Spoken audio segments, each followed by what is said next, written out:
ಪರಲೋಕದವುಗಳ ಕಡೆಗೆ ನೋಡುವಂತೆ ನಿಮ್ಮ ಆತ್ಮಗಳನ್ನು ವಾಕ್ಯದಲ್ಲಿ ಬಲಪಡಿಸುವ ಅನುದಿನದ ಧ್ಯಾನ.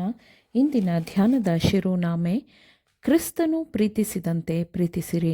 ಈ ದಿನದ ಸತ್ಯವೇದದ ವಾಕ್ಯ, ನೀವು ಒಬ್ಬರನ್ನೊಬ್ಬರು ಪ್ರೀತಿಸಬೇಕೆಂತಲೇ ಇವುಗಳನ್ನು ನಿಮಗೆ ಆಜ್ಞಾಪಿಸುತ್ತೇನೆ. ಯೋಹಾನ 15ನೇ ಅಧ್ಯಾಯ 17ನೇ ವಚನ. ಯೋಹಾನನು ಬರೆದ ಸುವಾರ್ತಾ ಪುಸ್ತಕದ 17ನೇ ಅಧ್ಯಾಯದಲ್ಲಿರುವ ಕ್ರಿಸ್ತನ ಪ್ರಾರ್ಥನೆಯು ನಮಗಾಗಿ ತಂದೆಯ ಮುಂದೆ ಕ್ರಿಸ್ತನು ಮಾಡುವ ಮಧ್ಯಸ್ಥಿಕೆಯ ಉದಾಹರಣೆಯಾಗಿದೆ. ಇವರನ್ನು ಸತ್ಯದಲ್ಲಿ ಸೇರಿಸಿ ಪ್ರತಿಷ್ಠೆಪಡಿಸು.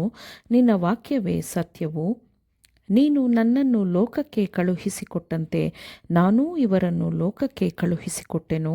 ಇವರು ನಿಜವಾಗಿ ಪ್ರತಿಷ್ಠಿತರಾಗಬೇಕೆಂದು ಇವರಿಗೋಸ್ಕರ ನಾನು ನನ್ನನ್ನು ಪ್ರತಿಷ್ಠೆಪಡಿಸಿಕೊಳ್ಳುತ್ತೇನೆ. ಆದರೆ ಇವರಿಗೋಸ್ಕರ ಮಾತ್ರವಲ್ಲದೆ ಇವರ ವಾಕ್ಯದಿಂದ ನನ್ನನ್ನು ನಂಬುವವರಿಗೋಸ್ಕರ ಸಹ ಕೇಳಿಕೊಳ್ಳುತ್ತೇನೆ. ನೀನು ನನ್ನನ್ನು ಕಳುಹಿಸಿಕೊಟ್ಟಿದ್ದಿ ಎಂದು ಲೋಕವು ನಂಬುವುದಕ್ಕಾಗಿ ಅವರೆಲ್ಲರೂ ಒಂದಾಗಿರಬೇಕೆಂತಲೂ, ತಂದೆಯೇ, ನೀನು ನನ್ನಲ್ಲಿಯೂ ನಾನು ನಿನ್ನಲ್ಲಿಯೂ ಇರುವ ಪ್ರಕಾರ ಅವರೂ ನಮ್ಮಲ್ಲಿ ಇರಬೇಕೆಂತಲೂ ಕೇಳಿಕೊಳ್ಳುತ್ತೇನೆ. ನಾವು ಒಂದಾಗಿರುವ ಪ್ರಕಾರ ಅವರೂ ಒಂದಾಗಿರಬೇಕೆಂದು ನೀನು ನನಗೆ ಕೊಟ್ಟಿರುವ ಮಹಿಮೆಯನ್ನು ನಾನು ಅವರಿಗೆ ಕೊಟ್ಟಿದ್ದೇನೆ. ನಾನು ಅವರಲ್ಲಿಯೂ ನೀನು ನನ್ನಲ್ಲಿಯೂ ಇರಲಾಗಿ ಅವರ ಐಕ್ಯವು ಪೂರ್ಣ ಸಿದ್ಧಿಗೆ ಬರುವುದರಿಂದ ನೀನು ನನ್ನನ್ನು ಕಳುಹಿಸಿಕೊಟ್ಟಿದ್ದೀ ಎಂದು ನೀನು ನನ್ನನ್ನು ಪ್ರೀತಿಸಿದಂತೆ ಅವರನ್ನೂ ಪ್ರೀತಿಸಿದ್ದಿ ಎಂದು ಲೋಕಕ್ಕೆ ತಿಳಿದು ಬರುವುದು ಎಂದು ಕ್ರಿಸ್ತನು ಪ್ರಾರ್ಥಿಸಿದನು. ಈ ಪ್ರಾರ್ಥನೆಯನ್ನು ಮಾಡಿದಂತಹ ಯೇಸು ಕ್ರಿಸ್ತನು ಇಂದು ತಂದೆಯ ಮುಂದೆ ನಿಂತು ಯಾವ ಮಾನವ ಕುಲಕ್ಕೆ ವಿಮೋಚನೆಯನ್ನು ದಯಪಾಲಿಸಿದನೋ ಆ ಮಾನವರ ಪರವಾಗಿ ಮಧ್ಯಸ್ಥಿಕೆ ವಹಿಸುತ್ತಿದ್ದಾನೆ. ಇಗೋ, ನನ್ನ ಅಂಗೈಗಳಲ್ಲಿ ಚಿತ್ರಿಸಿಕೊಂಡಿದ್ದೇನೆ ಎಂದು ಅವರನ್ನು ತನ್ನ ತಂದೆಯ ಮುಂದೆ ಇರಿಸುತ್ತಾನೆ. ಶುದ್ಧೀಕರಣವು ಸತ್ಯದ ಮೂಲಕ ಬರುವಂಥದ್ದಾಗಿದೆ. ಕ್ರಿಸ್ತನೊಂದಿಗೆ ಐಕ್ಯವಾಗಿರುವುದು ನಮಗೆ ಇರುವ ದೇವರ ಉದ್ದೇಶವಾಗಿದೆ. ಕ್ರೈಸ್ತರು ತಮ್ಮ ಪರಿಶುದ್ಧತೆ ಮತ್ತು ಐಕ್ಯತೆಯ ಮೂಲಕ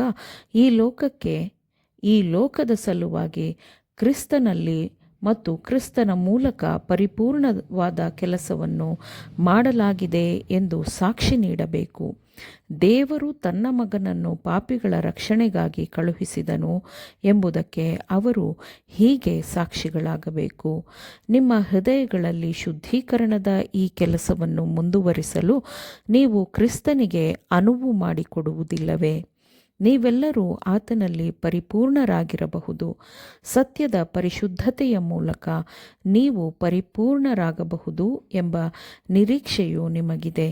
ತನ್ನ ಮಕ್ಕಳ ಮಾನಸಿಕ ನೋವನ್ನು ರಕ್ಷಕನು ತಿಳಿದುಕೊಂಡಿದ್ದಾನೆ.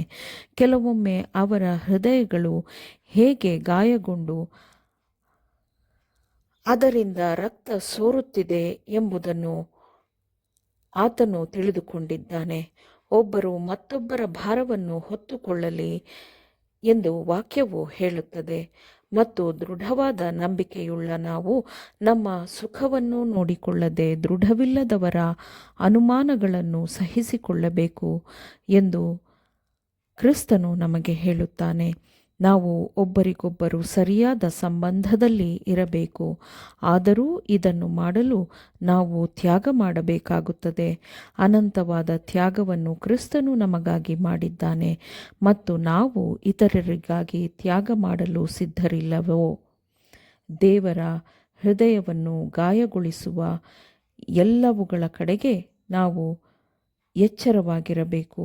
ಏಕೆಂದರೆ ನಾವು ಹೀಗೆ ಮಾಡಿದಾಗ ನಾವು ಕ್ರಿಸ್ತನ ಹೃದಯವನ್ನು ಗಾಯಗೊಳಿಸುತ್ತೇವೆ ಮತ್ತು ನೋವಿಗೊಳಪಡಿಸುತ್ತೇವೆ. ಆಮೇನ್. ದೇವರ ವಾಕ್ಯಗಳನ್ನು ಶ್ರದ್ಧೆಯಿಂದ ಆಲಿಸುವವರು ಮಾತ್ರವೇ ಆಗಿರದೆ ಪಾಲಿಸುವವರೂ ಆಗಬೇಕೆಂದು ನಿಮ್ಮನ್ನು ಉತ್ತೇಜಿಸುತ್ತೇನೆ. ಪರಿಶುದ್ಧಾತ್ಮನ ಸಹಾಯದಿಂದ ಆಲಿಸಿದ ನಿಮ್ಮೆಲ್ಲರಿಗೂ ಧನ್ಯವಾದಗಳು. ಮತ್ತೆ ದೈನಂದಿನ ಧ್ಯಾನಕ್ಕಾಗಿ ನಾಳೆ ಸಂಧಿಸೋಣ. ಆಮೇನ್.